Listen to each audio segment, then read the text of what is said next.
آج لوگوں میں یہ بھی ایک بات ہے جی وہ اس نے وہاں کی، مدینہ پاک میں رسول اللہ رہتے تھے، خالد بن سفیان الحذلی وہ حضور کے خلاف بات کرتا تھا۔ آج لوگوں میں یہ بھی ہے جی ہم کیا کر سکتے ہیں؟ تو میرے آقا و مولا نے یہ نہیں کہا کہ وہ 400 کلومیٹر دور میرے خلاف بات کرتا ہے، میں تو مدینے میں رہتا ہوں، میری عزت پر تو کوئی نہیں۔ تو عبداللہ بن انیس کو حضور نے تنہا روانہ فرمایا، فرمایا اس کو قتل کر کے آؤ، وہ میرے خلاف باتیں کرتا ہے۔ عرض کی حضور مجھے کیسے پتہ چلے گا کہ وہ خالد بن سفیان الحذلی ہے؟ آپ نے فرمایا جب تو اسے دیکھے گا تو تیرے جسم پر کپ کپی طاری ہو جائے گی۔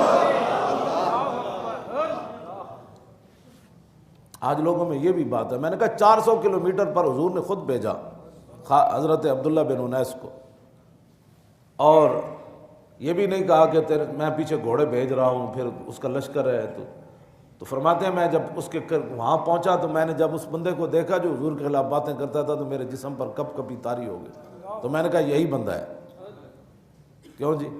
صلاۃ الطالب، اس کا عنوان ہی امام ابو داؤد نے یہ باندھا ہے، جو رسول اللہ کے دشمن کی طلب میں جا رہا ہو وہ نماز کا ٹائم آ جائے تو نماز کیسے پڑھے گا؟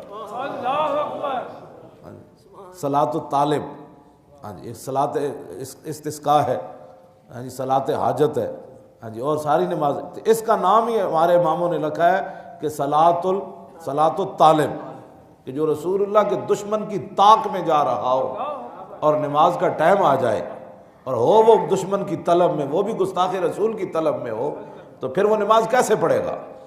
حضرت عبداللہ بن انیس کہتے ہیں کہ میں نے دیکھا تو میں نے کہا ادھر نماز عصر بھی جا رہی تھی، ادھر حضور کا دشمن اس کا بھی کام کرنا تھا، مغرب ہو رہی تھی، تو کہتے ہیں میں نے پھر چلتے ہوئے اشارے سے نماز کی نیت مان لی۔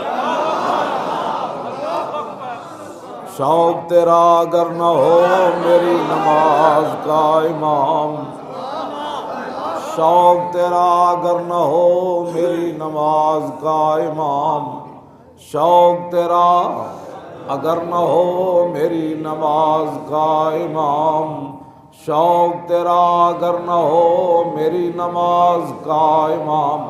اس ویلے تصور کیتا ہونا آپ،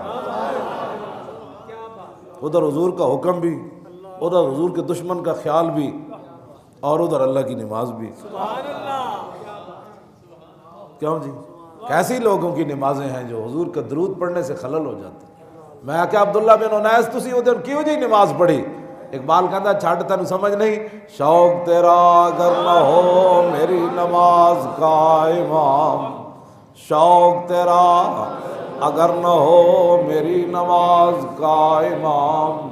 میں کہا اقبال ہے بڑھیا کی دسو نماز بھی پڑھی جا رہی، تنے تنہا بھی ہیں، ادھر لشکر نال بیٹھیا بندہ تے تنے نماز پڑھتے پڑھتے ادھر جا رہا ہے، کہتا تیری نگاہ ناز سے دونوں مراد پا گئے، تیری نگاہ ناز سے دونوں مراد پا گئے، تیری نگاہ ناز سے دونوں مراد پا گئے، تیری نگاہ ناز سے دونوں مراد۔ عشق بھی تو عجیب ہے، یعنی چلو نماز پڑھ لیتا ہوں پھر جو ہے وہ اس کو بعد میں جا کر ملوں گا، کہا نہیں، نماز بھی ساتھ ہوگی اور حضور کا جو کام ہے وہ بھی ساتھ ہوگا۔